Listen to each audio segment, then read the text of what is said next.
review the 2015 Golf R Volkswagen. Before I start, I want to introduce two people that I want to share with you. I have my helper Abby and my helper Justin. So throughout this review, we're going to go over a couple things. With this vehicle, there has been slight modifications. First of all, the initial modification was I started with the DSG tune, which I used the vendor UM.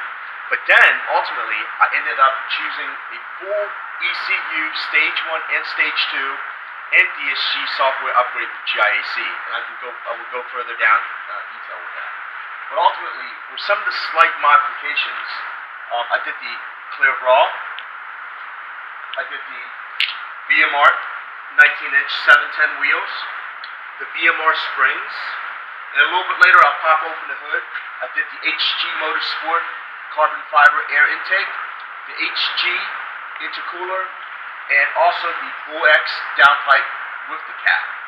Now also, for a little bit more modification, I also did the Euro mirror folding. That's something that I really wanted to do because a lot of the cars that I had previously did have that feature. Other than that, I kept the car pretty stock, not really anything major, but we'll go over that again as we progress through the video. The car originally, as you know, you read through the specs, the car's about 3,400 pounds, and it's not a light car. It is a all-wheel drive vehicle, so in other parts of the country, you probably find that the all-wheel drive really becomes a necessity as the rain and the snow. But here where I'm at in Southern California, it's really more about just good traction. And as you try to push the car, it gives that really good grip on the corners and other things like that. Now, one of the criteria with this was the fact that I have to make sure my daily driver, meaning that my kids, had to be comfortable in it. My other prior car has been a original 2012 GTI, and then I did a CT 200H Lexus because I wanted the fuel economy. But then that car was just really not a fun car to drive. Then after that, I stepped into an FRS and really went back into the modding world in 2013. I had a 2013 Scion FRS, which I pushed it to where I had superchargers, exhaust, intake, and the whole 9 yards. But the car was fun, but unfortunately, with the two little buddies in the back of my seat, there just wasn't a lot of room, and I found that my daughter was really cramped. And when the 2015 Golf R came out, it just really became a good car, family car for me to use as a daily driver. Now, there are other vehicles in my garage, but this is my day in and day out driving. I have about 8,000 miles on this car right now, and I have to say that there hasn't been one single problem with anything. Overall, the car's been really good to me, good to us. It gets decent mileage.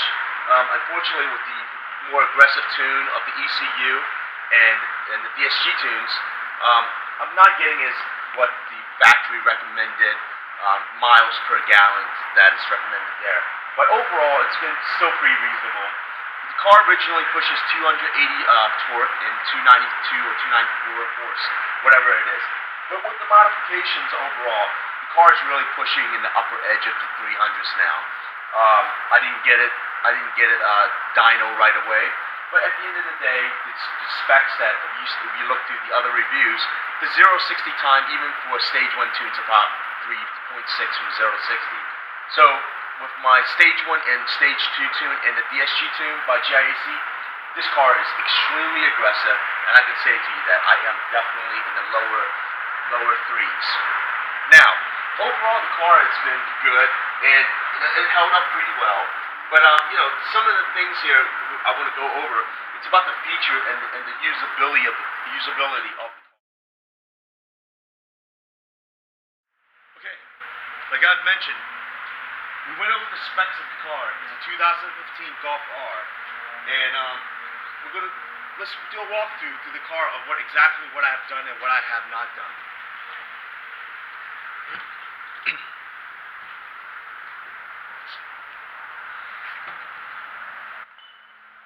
With my little helpers helping me open up everything, let's take a walk through. So the car overall, it's pretty clean. Again, it's only 8,000 miles. As we go in, as you can see, the interior is pretty roomy. What I've done in here is that I kept it pretty stocked overall, but I did add a tablet on the bottom here, and I can show you that a little bit later. But then I also upgraded my stereo too. But as you can see here, the two seats in the back, it fits very well. Why don't you guys hop back here real quick? Come around and see. I did an 8-inch sundown sub, which makes it very bassy and boomy. Now I think this might be important for some of the daily drivers out there. You see, there's plenty of legroom for the kids, and they can get in and out themselves. Okay guys, close your doors. And as for the driving position overall of the car, it's not a bad car. It's a pretty well-made car. The material feels really good, really solid. The DSG, I have to say, it's really second to none because it is really a superb type of driving experience overall. As promised, I'm going to start up my car, kind of show you the tablet. So here's a full functionality with LTE of the tablet. I'm running Android, and very simply I can push here and get Waze, part of my GPS. And then I also am running Torque Pro to help me with some of the stats with the vehicle. And all this has been hardwired, fairly clean overall, so it's a pretty good system. I also am running a Passport, and I ran the hit and switch here. But also, let's go and take a look at under the hood, like I've mentioned to you.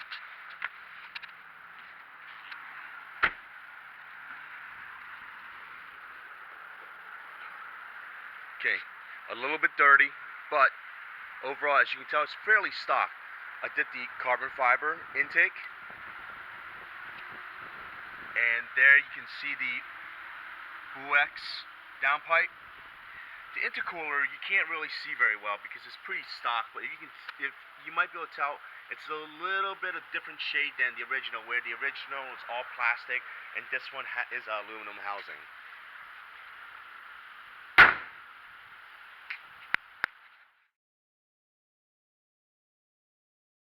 So for the ECU tune for stage 1 and stage 2 using GIAC, what can I say? I started out with stage 1 and it was just really good. The AAA team over there, Austin, Alex, and Andrew, they did a really superb job because initially, when the vehicle first came out, when I got out last August, the ECU for this particular model was not unlocked yet. And those guys worked day in and day out and really did a great job in helping me satisfy and overcome that challenge, and made it happen where we're able to be able to flash the ECU. The result of that was him able to providing me a great tune, very aggressive tune, but very smooth and very linear delivery of power, where it wasn't a big huge hiccup. Additional to that, because I'm in California, in the state of California, I only get 91 octane gas, so I don't get 93 octane like the rest of the country will. So they were able to provide me an E30 blend, where I can use 30% E85 with 91 gas, which creates over a little bit of 100 octane, which gave it even a peppier drive. That was the initial what they have done. GIAC was able to do for me with the stage 1 tune. Then they did an evolution of the stage 1 tune, and after I add the additional hardware modification of the intercooler, the co-air intake, and the downpipe, this is where they were able to provide me that stage 2 tune, which gave me even better and stronger power. What I mean by better and stronger is that I no longer need to perform the E85 E30 blend race mode. Now that mode becomes a very much a day in and day out drive. With that, because I didn't need to do that extra with the additional hardware to give that extra lift for the vehicle. The car overall has been really good. The daily drive has been fun, aggressive, fast enough.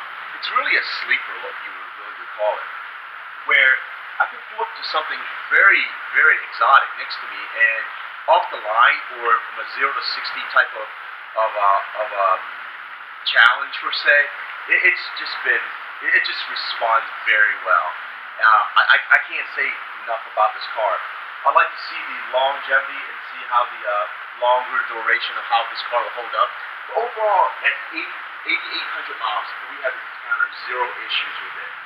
The DSG tune. So what can I say? The original DSG tune that I purchased, um, it just didn't do a lot. It did put the power down because the additional torque and horsepower is providing from the stage 1 tune. But overall, it wasn't as smooth, even through this multiple iterations. And ultimately, by going with GIAC, I wanted to keep the software in sync with each other, where I wanted to use the same type of developers to do that. So by doing that, I synced it up by using the DSG tune with the ECU tune. So with that together, I thought that it really harmonizes the car and makes things a lot more evenly. And using one vendor is always more recommended by all means with the tuning world. The DSG tune, I know it just came out not that long ago by GIAC. It's just been very smooth. I'm very happy with it. The clunking, the rough shifting, it's all gone away from the initial tune from the UN tune that I received.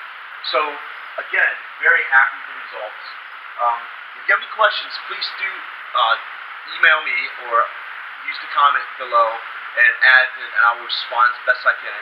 Maybe any other questions or anything else you'd like to see, please let me know, and I will try my best to do it. This is our first video. It's probably a little rough, but we picked a good spot. It's a great day, and I have 2 awesome helpers, so we can go from there. I'm gonna do a couple more shots within this video for the car. Take a look. Do visit me on Vortex, VW Vortex. My handle is exam23. Ask any questions just like you would here, and we can keep communications. Other than that, I hope you enjoyed the video, and again, any questions at all, let me know.